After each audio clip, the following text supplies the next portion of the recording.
Welcome back to Bhushan Patel physics academy. PDF notes की श्रृंखला में आपका पुनः स्वागत करता हूं मैं। आज हम लोग चैप्टर नंबर 7 प्रत्यावर्ती धारा अल्टरनेटिव करंट के बारे में पीडीएफ नोट्स प्रोवाइड किया जाएगा इस वीडियो में। तो अगर आपने हमारा पुराना वीडियो नहीं देखा है या पुराने चैप्टर्स के वीडियोस नहीं देखे हैं तो आप हमारे साइट्स में जा सकते हैं। उसमें सारे चैप्टर 1 से चैप्टर 6 के सारे वीडियो अपलोड हैं। तो जैसे यहाँ पर ये सिलेबस है जो सीजीबीएसई और सीबीएसई दोनों पैटर्न को फॉलो करता है। सीबीएसई में थोड़ा सा सिलेबस कम है, तो जो टॉपिक आपसे नहीं है वहाँ आपके चैप्टर में तो उसको आप स्किप कर सकते हैं, बाकी एज इट इज है। चलिए वीडियो स्टार्ट करते हैं। यहाँ पर करंट को परिभाषित किया गया है। तो करंट दो टाइप के होते हैं, दिष्ट धारा डायरेक्ट करंट और इनडायरेक्ट मतलब अल्टरनेटिव करंट, है ना। तो यहाँ पर इसको डिफाइन किया गया है और धारा को बताने के लिए डायरेक्शन होने के बावजूद भी धारा को बताने के लिए हम लोग क्या बताते हैं, अदिश राशि। एक्चुअली में वो अदिश राशि नहीं होती है, वो टेंसर क्वांटिटी होता है, उसको भी यहाँ पर परिभाषित किया गया है। देखिए यहाँ पर प्रत्यावर्ती धारा, तो हम तो प्रत्यावर्ती धारा कैसे होते हैं तो सब जानते हैं, E equal to E naught sine omega t. लेकिन ये जो E equal to E naught sine omega t बहुत सारे बुक्स में नहीं दिया है कि वो एक्चुअल में कहाँ से आया। यहाँ पर एक्सप्लेन करके बताया गया है कि वो कहाँ से आया। हर एक चीज को रीजन से बताया गया है कि ये आने का रीजन क्या होता है। आप वीडियो को एकदम अच्छे से अध्ययन करोगे तो सब कुछ समझ आ जाएगा और कुछ टाइम के बाद हर एक टॉपिक पर हम लोग नया वीडियो लेकर आएंगे। यहाँ पर कुछ परिभाषा है जो आपके नॉलेज के लिए है, बाकी ऐसा कोई यूजफुल नहीं है।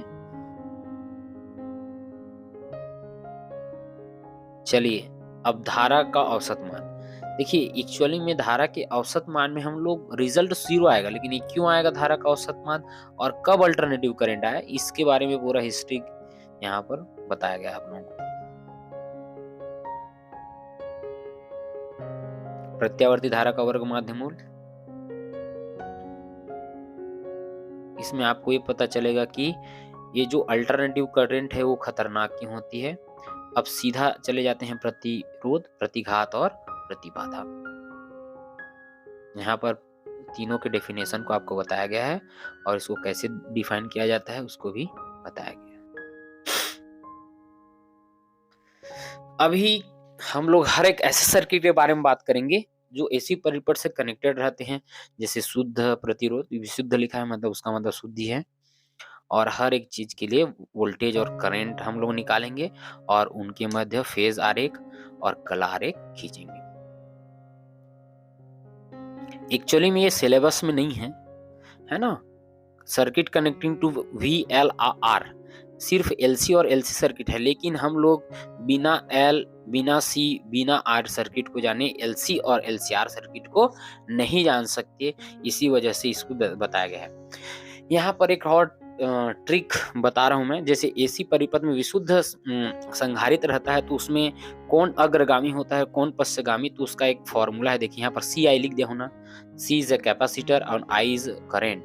तो जहाँ कैपेसिटर में करंट अग्रगामी होता है, ये थोड़ा सा ट्रिक है बस आपको, क्योंकि कई सारी चीजें ना हमेशा याद नहीं रह सकती, तो कुछ चीजों को ट्रिक के थ्रू हम लोगों को याद रखना पड़ता है। चलिए यहाँ पर देखिए फेजर आरेख और कलांतर के बीच ग्राफ खींचा गया है। अब एसी परिपथ में विशुद्ध प्रेरकत्व, तो यहाँ पर एक ट्रिक है, इसको ट्रिक को लिख लीजिए आप लोग।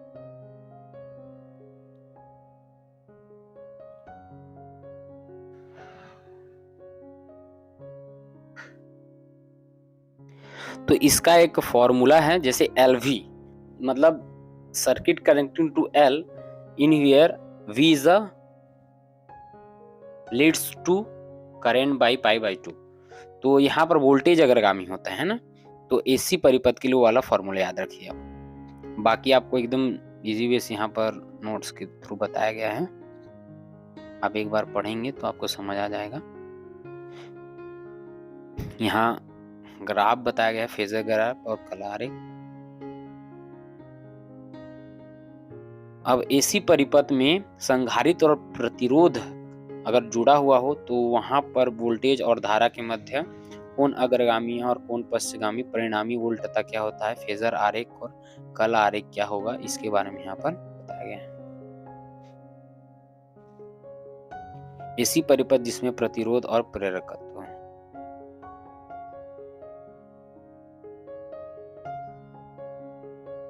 यहाँ पर भी सेम टू सेम वैसे ही बताया गया है, बस फिनोमिना थोड़ा सा चेंज होगा। अब ऐसी परिपथ में प्रेरकत्व और संधारित्र दोनों हो तो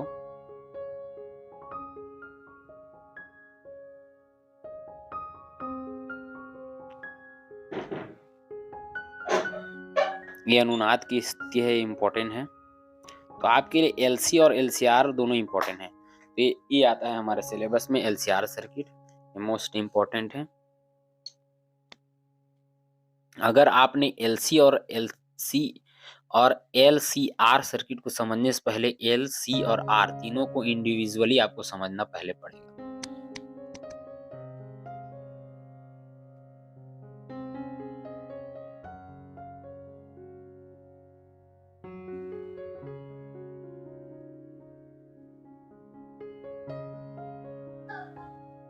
यहाँ पर भी अनुनाद की स्थिति, ऐसी परिपथ में शक्ति, यहाँ पर शक्ति को हर एक सर्किट के लिए हम लोग यहाँ पर निकालेंगे।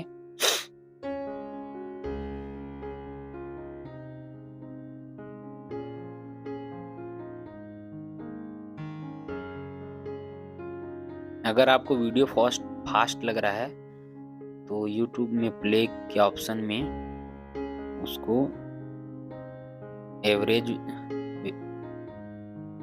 से भी बिलो स्पीड में आप उसको प्ले करके वीडियो बना सकते हैं, मतलब इस वीडियो में नोट्स बना सकते हैं। चलिए, एलसीआर सर्किट तीनों श्रेणी क्रम में हो, तब यहाँ पर एवरेज, पी एवरेज, औसत। अब चलते हैं वाटहीन धारा। ये जो शक्ति गुणांक अभी जस्ट हम लोग अभी पढ़े ना, उसी से आता है वाटहीन धारा। तो एल और सी सर्किट दोनों में जो धारा बहता है ना, एक्चुअली उसी को वाटहीन धारा बोलते हैं। और क्यों बोलते हैं और कैसे बोलते हैं, यहाँ पर इसको यहाँ पर एक्सप्लेन किया गया है।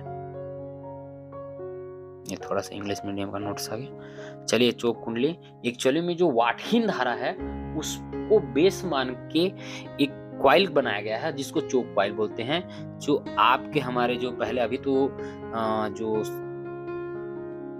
जो ट्यूब लाइट होते हैं वो अभी एलईडी फॉर्म में आ रहे हैं। इसके पहले जो ट्यूब लाइट आते थे उसमें जो कुंडली, उसको चोक कुंडली का यूज वहां पर किया जाता था, ताकि वहां पर शक्ति का क्षय मिनिमम हो। ये उसकी कार्य विधि है, वो कैसे कार्य करता है। ऊर्जा क्षय करने के उपाय, यहाँ पर चोक कुंडली में ऊर्जा अगर क्षय हो रहा है तो उसको कम करने के उपाय और चोक कुंडली के उपयोग। अब एलसी ऑसिलेशन को यहाँ पर इतना अच्छे तरीके से मैं नोट्स में लिखा हूं ना कि आप इसको एक बार भी पढ़ोगे तो एकदम अच्छे से समझ आ जाएगा।